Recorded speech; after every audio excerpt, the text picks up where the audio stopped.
शिव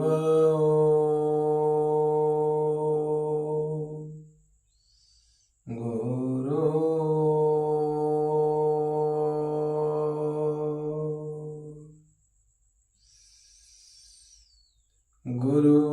गुरुर्ब्रह्मा गुरुर्विष्णु गुरुर्देवो महेश्वरः गुरुर्साक्षात् परब्रह्म तस्मै श्री गुरुवे नमः। तस्मै श्री गुरुवे नमः। तस्मै श्री गुरुवे नमः। प्रेम से बोलो जगत गुरु श्री चंद्र भगवान की जय। सच्चिदानंद रूपाय विशोधपत्यादि हेतवे तापत्रये विनाशाय श्री कृष्णाय वयं नमः। जय जय श्री राधे रमण जय जय नवल किशोर जय गोपी चित चोर प्रभु जय जय माखन चोर जय जय माखन चोर। मेरे प्यारे भक्तगण, सभी सनातन धर्म प्रेमियों, सचमुच तुम जीवन को जीना चाहते हो, सचमुच अपनी जिंदगी से प्रेम करना चाहते हो, तो सहारा प्रभु श्री राम के चरित्र का लो। यदि जीवन में कुछ कर्म श्रेष्ठ करना चाहते हो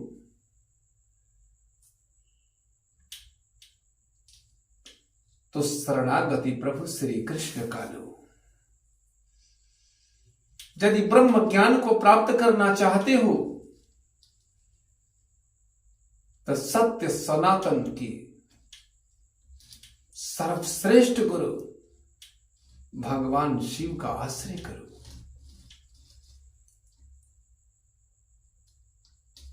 मेरे प्यारे, भगवान के चरित्र से अपने जीवन को गंगा के जल से भी निर्मल बना लो, सुंदर बना लो। तुम्हारे चरित्र को देख करके आने वाली पीढ़ियां भी अच्छे अच्छे शिक्षा ग्रहण करें।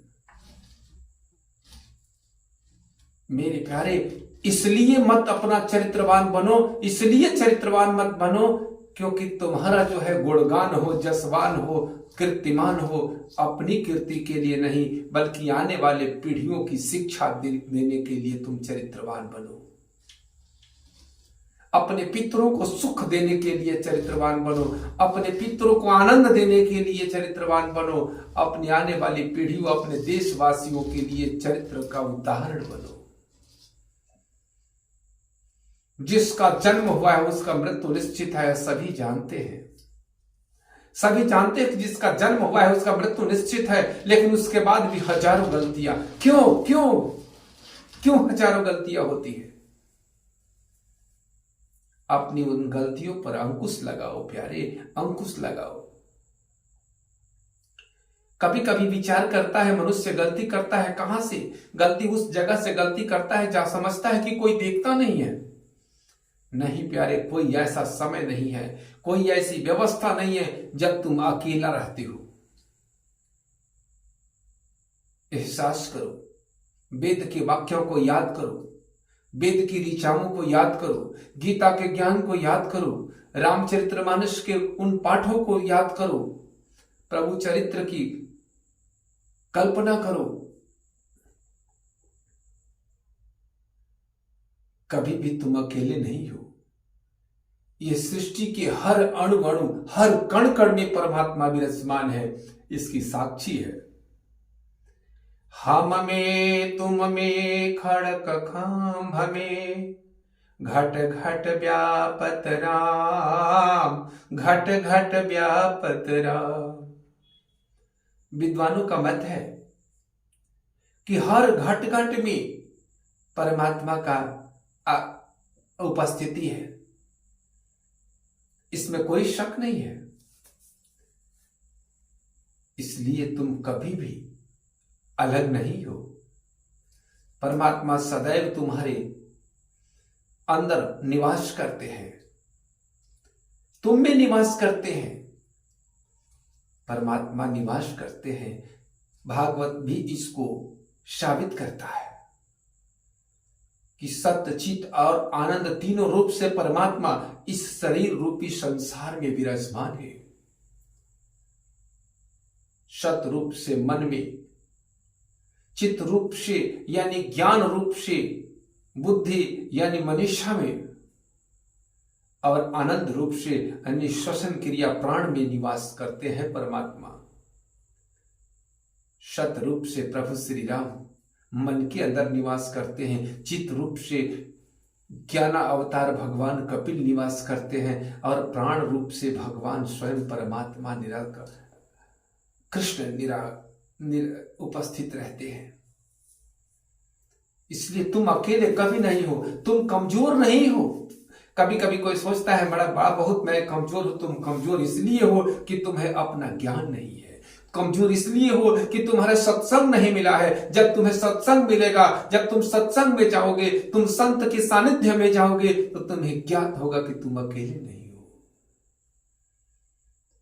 परमात्मा तुम्हारे साक्षी है। लोगों को अनेक प्रकार के कृत्यों का शिकार होना पड़ता है, क्योंकि किया हुआ कर्म कभी भी उसका लोप नहीं होता।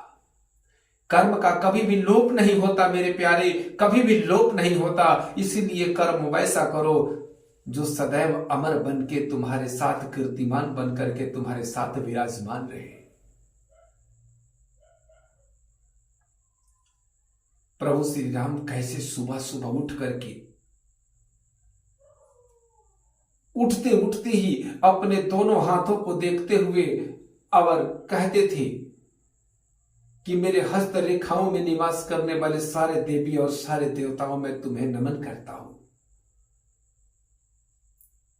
बालक रूप में प्रभु श्री राम सबको शिक्षा दे रहे हैं कि अंतःकरण में जिस धरती पर, जिस माटी पर, जिस मिट्टी पर उनका जन्म हुआ है, उस मिट्टी को उठा करके बार बार गले लगाते हैं, बार बार मस्तक से लगाते हैं। जहां तक कि बचपन में लगाए तो लगाए, वनवास की अवधि में भी प्रभु श्री राम अपने अवध की माटी को लेकर के गए, उस माटी की पूजा सदैव करते रहे। जननी जन्म भूमिश्च स्वर्गादपि गरीयसी, यह कहते हुए प्रभु राम कहते हैं कि यह स्वर्ग से भी बढ़कर है, इस जन्मभूमि, जिस भूमि पर अपना जन्म हुआ है। ऐसे भूमि को तुरंत आसन छोड़ करके और तुरंत उसे प्रणाम करना चाहिए कि हे धरती मां, मुझे आशीर्वाद दो और आज का दिन मेरा सफल रहे। हे धरती मां, मुझे आशीर्वाद दो कि जैसे तुम्हारी तरह सहन शक्ति है, ऐसी सहन शक्ति मेरे अंदर भी विराजमान है। तत्पश्चात एकाएक नजरें जाती है उस परमात्मा पर, जो उस भगवान पर, उस आदि शक्ति भगवती पर, जिसने तुमको इस धरती पर जन्म दिया है।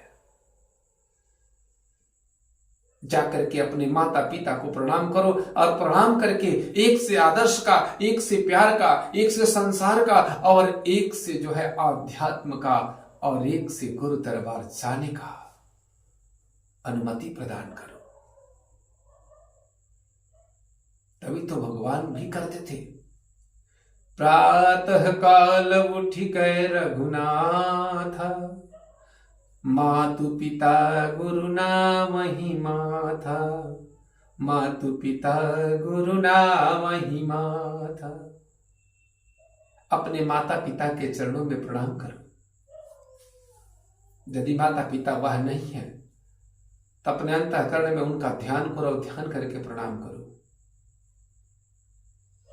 कभी भी अपनी माता पिता में दोष नहीं देखना चाहिए। माता पिता में दोष देखने वाले पुत्र को प्रभु श्री राम कहते हैं कि माता पिता में दोष देखने वाले पुत्र हमसे विमुख हो जाते हैं।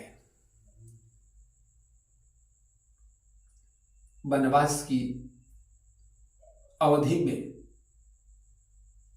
राज दरबार अब राजमाताओं के साथ में, ऋषियों के साथ में, जनक के साथ में, सारे अयोध्या वासियों के साथ में पंचवटी में प्रवेश करते हैं भगवान को मनाने के लिए भरत जी। वहां भरत जी ने जब अपनी मां के लिए केकई शब्द का प्रयोग करते हैं, तब से प्रभु श्री राम ने कहा, एक ही शब्द में उन्हें कहते हुए पूछते हैं कि भरत, मैंने किस पाठ में पढ़ाने में कमी कर दिया था कि तुम माता केकई को केकई कह करके कैसे पुकारने लगे, कब से पुकारने लगे, और ये ज्ञान तुम्हें कहां से प्राप्त हुआ? भरत जी को बोलने का मौका तक नहीं दिए। बोले, मेरे सच्चे भक्त हो तो कभी किसी मां का अपमान करके आओगे तो मेरी भक्ति कदापि नहीं मिलेगी।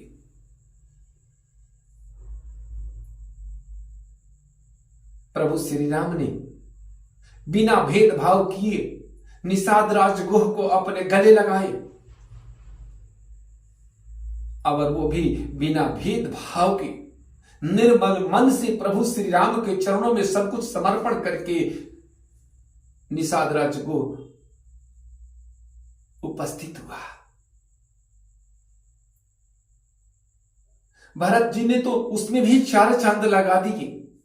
भक्त ऐसे होना चाहिए, भाई वैसे होना चाहिए, बड़े भाई इतना धर्म करता है, इतना न्याय करता है, इतना प्रिय कर्म करता है, इतना वात्सल्य रस में डुबोता है, इतना आदर्श और मर्यादा में रहता है, दूसरा भाई उससे भी बड़ा भक्ति और भक्ति युक्त मर्यादा दिखाता है।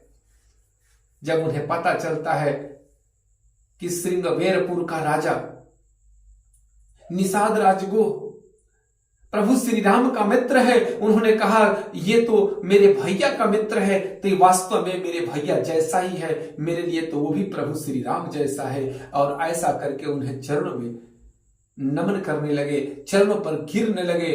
अचानक वो पकड़ करके बोले कि भरत भैया ऐसा मत करो,